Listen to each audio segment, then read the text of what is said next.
Instead of looking at the blueprint to success, we're looking at the fingerprints, evidence to a crime committed in 2023 to 2024. Welcome back to our series, Eagles Blueprint for a Super Bowl return next season. This is part 2. We're picking up back where we left off, so let's get into it. So the title for today's part is Figure Out What's Up with Hurts. I don't think there's really much up with him, to be honest. But let's go through this article and see what they have to say and then offer a rebuttal as well as some suggestions. Something was off with the franchise quarterback all season long.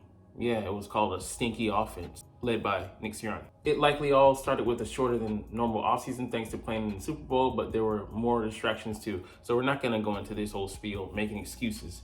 Jalen was as prepared as he could have been mentally for the season, as well as physically. Things did happen and whatnot, but he'd be the first to tell you that he's not going to let that slide. Oh, well, it was because of this. No, those things come with the territory. For me, it was more off the field things that affected on the field by way of the preparation of those in charge. He almost certainly was not left out of the negotiations over his life-altering contract extension. Who cares? Like I said, that's off the field things, and he left it up to his agent. Let them handle it. He got what he wanted, and he trusted her to represent him throughout that process. But of course, some degree, you're thinking about it, but he knew that they would do right by him in his organization. So this is more in the distraction category, but even for him, I say especially for him, it was less so a distraction. And don't think that, doing that was not gonna bother you as a person, whatever. And as Hurts star ascended, the demands on him in terms of media interviews and sponsor team obligations had to have left him less time to physically and mentally prepare for last season. No, man. You look at when we got to the swing of things, he looked fully prepared to operate this offense. The only thing that was limiting him were the coaching staff. Those are not excuses, but factors, minor, very minor, insignificant. And to be fair, Hurts was a decent QB this past season, MVP candidate through the first 11 games, but he also had his struggles. He finished 20th in QB rating, 14th in yards, tied for 14th in touchdowns, and threw the third most interceptions. And that was the offense. Supporting cast, fine. Their inability to use those pieces, incompetent. Yeah, he set a new record. Cool. Still, he was not as dynamic a runner this season. Yeah. They didn't really build on the offense.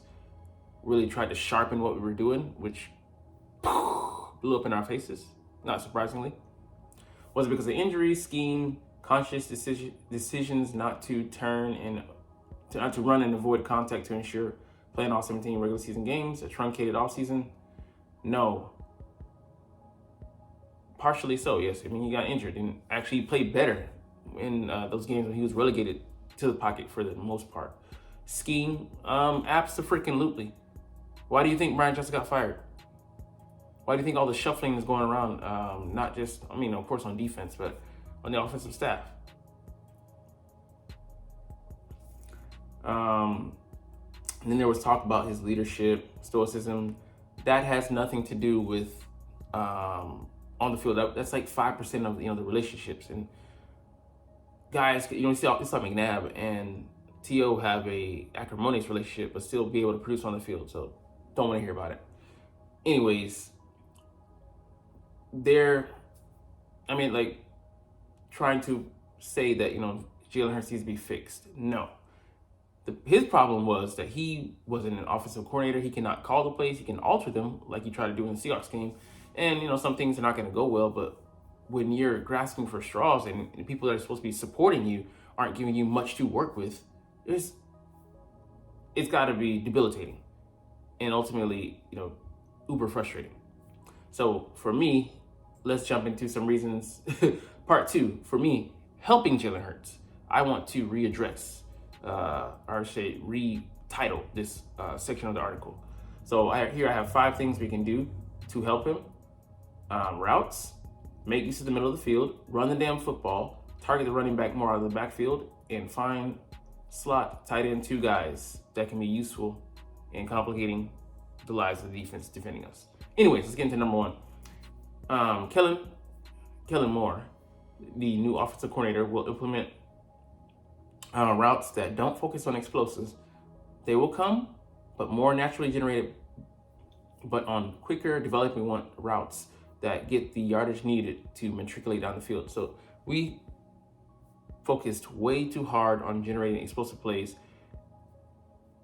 You could highlight it by saying, by not saying, we would have downs where we would have streaking routes, all, fly routes to deal with the blitz. And you're like, you're kidding me. That's your answer? A prayer and a Hail Mary, and yes, we have the athletes to execute, but that's not the point. That's besides the point. Where is the actual design to beat these plays? It's not like it was discovered yesterday that teams are going to blitz us and attack us. Even in 2022, they did, to varying degree, because we had answers by hand of Shane Steichen. But once he left, the whole game plan left with him. And we contradict ourselves a lot. High Roseman in particular, and by nature that also Nick Sirianni, because he's the underling of him, and he's a puppet. We know that. It's been famously said that we're not going to try to copycat. If we do, we're behind the curve, and that should include ourselves. 2022, we had a great plan to put explosives at the forefront and put defenses on the heel. They're no longer on their heels. They've settled in and adjusted. The whole offseason dedicated to studying offenses like us and how to stop this guy named Jalen Hurts. They implement those strategies, putting in the two safety shell to prevent those explosive plays. And come hell or high water, they were not backing out of those for the most part. And trying to brutishly force your way out of those looks came at a cost, sacrificing the game plan.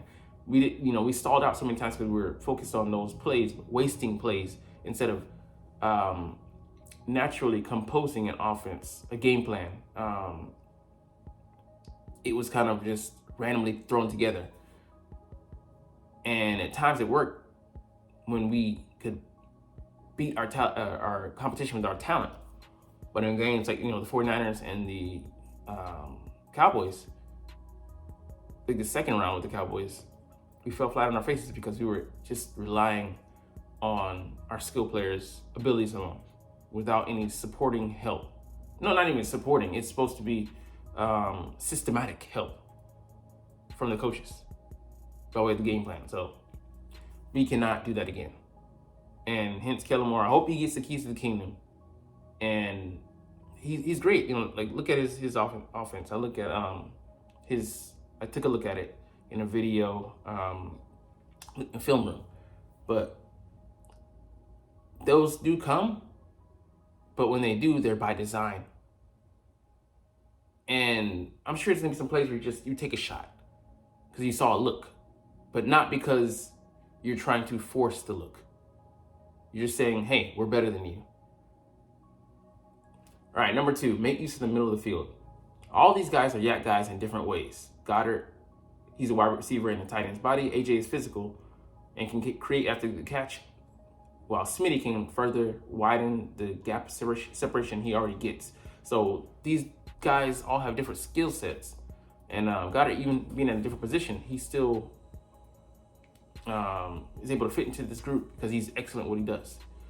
And Kellen Moore, his ability to adapt his scheme to the players, it's got to be a great boon for us. I believe that he's going to highlight each and every one of these guys' abilities.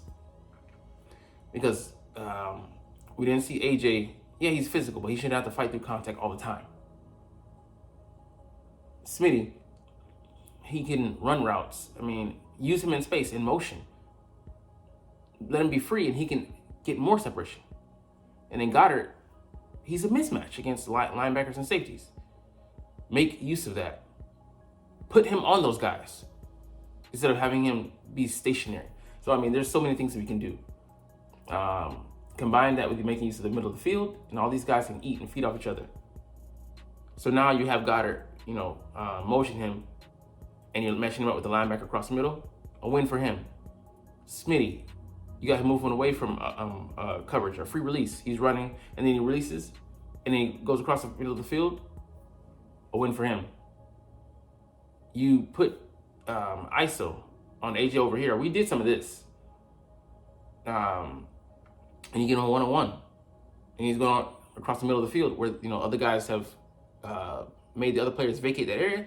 It's a win. So I mean, it's just there's so many creative things that we can do that we were lacking last season.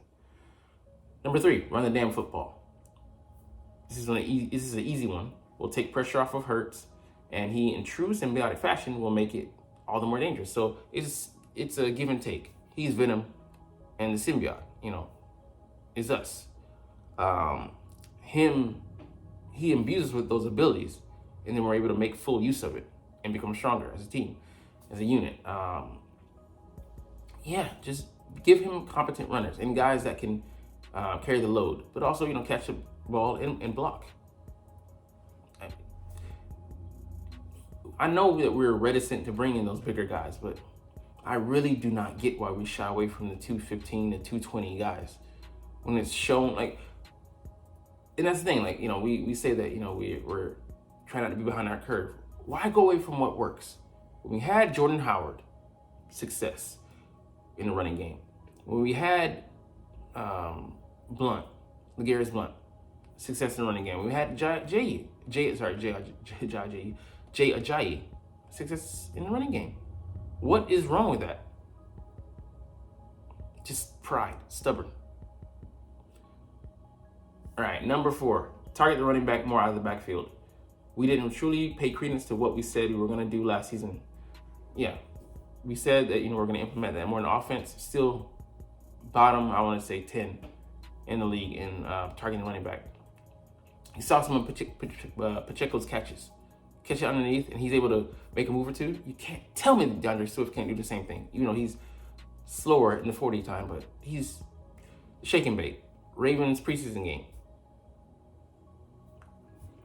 But Kellen features this truly sometimes making the running back QB option numero uno. So we didn't do that enough.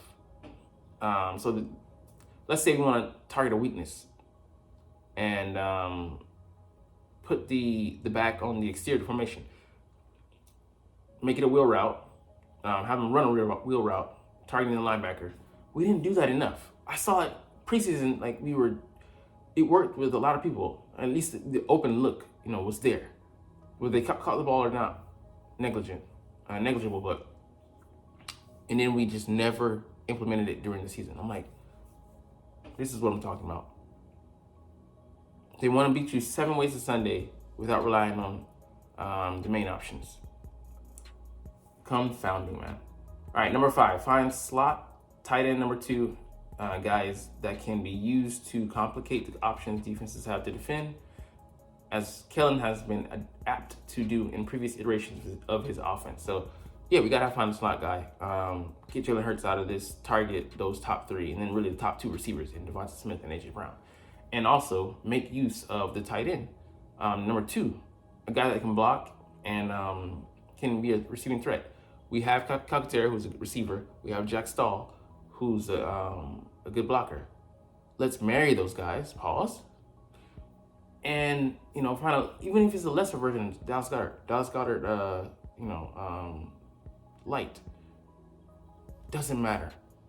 Giving us that credible threat will open up this offense. Can run out of 12 personnel, even bring in some 3 personnel with Jack Stahl, throw him the occasional 1 to 5 passes a year. Yeah. So, I mean, these are just a few light things that we can cover. But anyways, we'll get into our next part of today's video. So some way too early power rankings.